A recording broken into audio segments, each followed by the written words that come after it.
So let's welcome in our guys behind fantasy football today. We have Dave Richard here with me on set, and then Jamey Eisenberg, who apparently isn't just the mayor of Fantasyland when it comes to football, but also baseball as well. Am I correct? He and I share a fantasy baseball team, AL only. We're doing great. Jamey's making incredible moves along the way. Congratulations, Jamey. All right, look, let's go through round one here, Jamey. You went with Jonathan Taylor first. Is he just so far and above everyone else that he's the clear number one? And did anything else stand out to you about the first round? Well, first off, rest in peace to our good buddy Hank Goldberg. Want to say that it's first time on the air, since he passed away. So we'll miss you, Hammer. But in any event, Jonathan Taylor is the first overall pick. But today's trade may change my mind a little bit, Amanda, because Christian McCaffrey gets a quarterback upgrade. So those guys are basically 1 and 1A. I don't think anybody should go ahead of those two because they're in such great situations. Taylor is safe. He was amazing last year. 20 total touchdowns. Was fantastic down the stretch for the Colts. Hopefully that continues. But McCaffrey, when he's right, he is the best player in fantasy, not a quarterback. And so if he continues to stay healthy, which is the big hope, plays more than just the 10 games he played over the last 2 seasons, he is going to be the number 1 overall player and certainly will benefit with Baker Mayfield. But I do think this is the first round that we're going to see in the majority of leagues. You're going to see basically 8 running backs, 3 wide receivers, 1 tight end. This is a 1 quarterback draft. And so as long as that's the case, these are the 12 players you're going to see in the majority of leagues go in the first round. And I agree with Jamey on that. 8 running backs, 3 wide receivers, and it's going to be Cooper Kupp, it's going to be Justin Jefferson, it's going to be Jamar Chase, and then Travis Kelce is going to be that tight end. Anything else would be kind of surprising. The rest will be running backs in that group. But I've got to disagree on Christian McCaffrey. I know he's exciting. I know about that upside, but I've lived through that downside, Amanda, over the last 2 years, and I know that a lot of fantasy managers have too. 5 injuries over the last 2 seasons. High ankle sprain, shoulder, quad tweak, a hamstring, another ankle injury. Almost every single injury, the Panthers have said, oh yeah, he'll be back in 2 to 3 weeks, and then he's gone 6 weeks. And then when he comes back, he gets hurt again. So I try and tiptoe that line with Christian McCaffrey and his upside because I know that that upside is huge, but there are several running backs that I am much more comfortable with who have, I can't say similar upside to Christian McCaffrey because no one has the same type of upside, but enough upside to make me feel good about them as a number 1 pick, early pick. Taylor's one of them. Derrick Henry's still one of them for me, even in full PPR. He's been top 4 in PPR points per game each of the last 3 seasons. Austin Eckler's up there. And I still like Najee Harris. That's the one that I'm teetering on a little bit is Najee Harris versus Christian McCaffrey. It's that risk-reward principle. There are some fantasy managers, they love to take risks. Those are the ones that are going to take Christian McCaffrey really early. And then there's some that are going to say, not me, I'm going to stay away. They're not going to get Christian McCaffrey at all. 10 games over the past 2 seasons that he's played. And does Baker Mayfield change much for you when it comes to him? No, not for me. I think Baker Mayfield, it's an upgrade over Sam Darnold, but it's really not that much of an upgrade over him. I mean, he's a little bit more accurate. The touchdown rate is big. He throws more touchdowns than Sam Darnold. Sam Darnold just doesn't do a lot of anything good. Baker does some things good, but Baker's had a hard time connecting with wide receivers and running backs just in general. He can, listen, if you go to Carolina, you're going to be told you're throwing the ball to Christian McCaffrey. So he'll do that. But I don't think he changes the outlook for Christian McCaffrey. I think McCaffrey's McCaffrey. He's going to do what he does. Baker is a huge upgrade over Sam Darnold. Come on, Dave. It's Sam Darnold. He's been so bad. I mean, that's like saying that Amanda's a huge upgrade over Chris Hassel. We want to have Amanda. We kind of like Chris. I think when you look at Christian McCaffrey and what he's going to do for fantasy managers, he's going to win you leagues. And so Baker Mayfield is a significant upgrade over what they've had the last couple of seasons. And I love the situation for McCaffrey, love the situation for DJ Moore. And so getting Baker Mayfield in Carolina is fantastic for these guys. But the key for McCaffrey is staying healthy. But I'm playing to win. I'm playing to go undefeated. I'm playing to be the best player in my fantasy league every time I'm out there. And McCaffrey gives me the best chance to do it. And so you can certainly argue he should be the number 1 overall pick. All right, Jamey, so let's talk about quarterbacks, and we're not going to talk about Baker Mayfield. We're going to talk a little bit more toward the top there because you were going with Justin Herbert over Patrick Mahomes. Walk us through that. Well, you're talking about a guy that's been so successful in his first 2 seasons, coming off a 5,000-yard campaign, and his receiving core is intact. Mahomes, you have to, be a little bit concerned losing Tyreek Hill, as well as the losses of Byron Pringle and Demarcus Robinson. And the hope is Juju Smith-Schuster and Marquez Valdes-Scantling and the rookie that they drafted in Sky Moore are going to still be good. And obviously, I still have faith in Patrick Mahomes, which is why I have him as the number 3 quarterback. But Herbert is ascending. I think Herbert is going to be a guy that challenges for an MVP this season, just like Mahomes. But I think when you look at Keenan Allen, you look at Mike Williams, you look at Austin Eckler, maybe the benefit of getting Gerald Everett, I like the way that Herbert is trending. So it's basically like a 2 and 2A. Josh Allen's on a different plane by himself right now. So if you want to go Mahomes over Herbert, I'm not going to fight you, but I like the guy that's heading in a little bit more of a higher direction. So I'm going to take Herbert over Mahomes, which is why I did that in this draft. I agree 100%. And I was kind of hoping, Jamie, that you were going to take Patrick Mahomes in round 5 so that I could get Justin Herbert. And I think that's what a lot of fantasy managers, at least smart ones, are going to do. They're going to say and hope that people in their league, they recognize Patrick Mahomes. They know how good he's been. He's on commercials everywhere and puts ketchup on his steak. I don't know how many fantasy points you get for that, but you get my point. He's popular. So fantasy managers will take Mahomes out of Herbert because he's more popular than Herbert. Herbert averaged a full point per game better than Patrick Mahomes last year. Wasn't as consistent as Mahomes, but also has a great receiving core around him that is not changed. The defense on the other side is good. I still have questions about how well the Chargers can run the football or if they even want to run the football, which is great for Justin Herbert. That kind of gives him a Josh Allen type edge. And then the last thing about it, I study every schedule and the defenses that teams play. The Chargers have the 3rd best projected strength of schedule for quarterbacks, according to me. This is what I do during the offseason. I think it's a great schedule ahead for Herbert. That's why I've got him ahead of Mahomes. I'm expecting to draft him after Mahomes, though, in most of my drafts. Maybe not this one. I mean, it didn't Not happen this there. one. Didn't you happen. know? Jamie beat me to it. So talk to me about the rookies, though. Anything surprise you in your draft when it came to the rookies? And maybe where did you guys find some of the best value here? I wasn't surprised by much among the rookies. There was a pick I made that I actually had a tough time with, and it's Kenneth Walker in round 7. When I was up for that pick, there really wasn't a player that I liked, and I had already taken a quarterback then, Amanda. Usually when I don't like anybody that's available, that's when I take a quarterback. What do I do when I've already got a quarterback? Well, I take the best available player and maybe one that's got a lot of upside.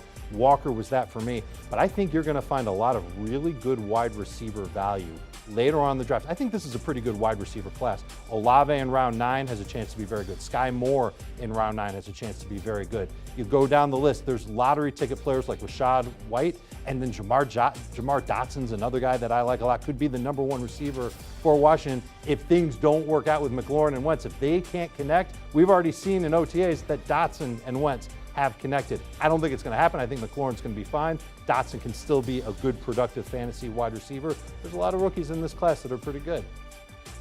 I hope these rookies deliver because I drafted 3 of them, Amanda. I took James Cook, I took Rashad White, and I took Isaiah Spiller, and I did it purposely. Cook was a guy that I took with the idea that he's going to play in tandem with Devin Singletary, as we've seen from Buffalo this offseason. They have made a concerted effort to get a pass-catching back to upgrade on Devin Singletary in that role. Singletary is still the better Buffalo running back to draft, but James Cook, you saw they tried to get J.D. McKissick. They went out, they draft James Cook. Cook is going to be somebody that you can use as a flex in PPR, and if something happens to Singletary, we'll see what the Bills decide to do in terms of replacing Singletary. So I love the upside of Cook, which is why I took him in round 8. But I really love the lottery ticket value of guys like Rashad White and Isaiah Spiller. I disagree with what Dave said about the Chargers. They're going to run the ball and run the ball very successfully. And I think we're going to see Isaiah Spiller run behind the left side of that offensive line, just like Alston Eckler runs behind the left side of the offensive line, which makes a lot of sense when you have Rashawn Slater and Lindsley over there. So I think we're going to see a lot of success from Spiller in tandem with Eckler. If something happens to Eckler, Spiller is a league winner. Leonard Fournette's going to get spelled by Rashad White at times, but if something happens to Fournette, oh, by the way, showed up at OTA is a little bit overweight. If he's not ready to go by the start of the season to the level that we want, maybe we see Rashad White working a little bit more. And then again, if something happens to Fournette, Rashad White can be a league-winning type of guy. So when you get to the end of your draft, those are 2 running backs specifically from this rookie class that I'm looking at. You can say Zamir White also, maybe with what happens with the Raiders. But these are type of guys that can win you your league, and I want them on my roster.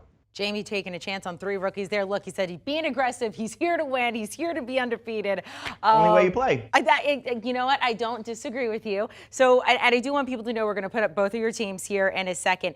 But Jamie and then Dave follow, your favorite pick out of this draft that is not on your team. Yeah, for me, it's Chase Edmondson. I thought Adam Azer got great value in round 7, looking at what the Dolphins' most likely lead running back will be. It's going to be a committee. We'll see if Raheem Mostert's ready to go at the start of the season, coming off last year's injury-riddled campaign where he hurt his knee in week 1, suffered some surgical complications as a result of that. But we know he comes from San Francisco with Mike McDaniel, Sony Michel, who had a successful run with the Rams last year.